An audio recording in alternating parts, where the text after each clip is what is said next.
Salam, xoş gördük. Mən bugün sizə kişi otu haqqında danışmaq istəyirəm.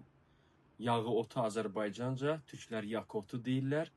Bir də şimal ölkələrində, xüsusilə Rusiyada İvançay adı ilə tanınır. İvançay, yəni yağı otu bitkisi Qrenlandiyanın milli simvoluna çevrilmiş bir bitkidir. Yağı otu bitkisi latınca Epilobium angustifolium adlanır. Yağı otunun uzun yarpaq, enli yarpaq növlərindən istifadə olunur. Daha çox Qafqazda enli yarpaq növündən dəmləmə şəklində istifadə olunur. Yağı otu xroniki prostatitlərdə də istifadə oluna bilir, kəskin prostatitdə də və həmçinin mədə bağırsağının iltihab xəstəliklərində də istifadə olunur. Biz daha çox yağı otunu prostat vəzinin xəstəliklərində istifadə edirik. O necə istifadə edə bilərik? 20 qram yağı otu bitkisi götürülür.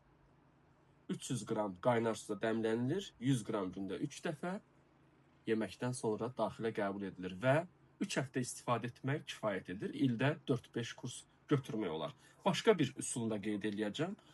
3 litr qaynar suya yarım kiloqram yağ otu bitkisi atılır və dəmlənilir. Dəmləndikdən sonra həmin bitkinin məhsulunu 2 gün ərzində xörək qaşığı şəklində daxilə istifadə olunur. Yağ otu, yəni kişi otunu istifadə etməyi unutmayın.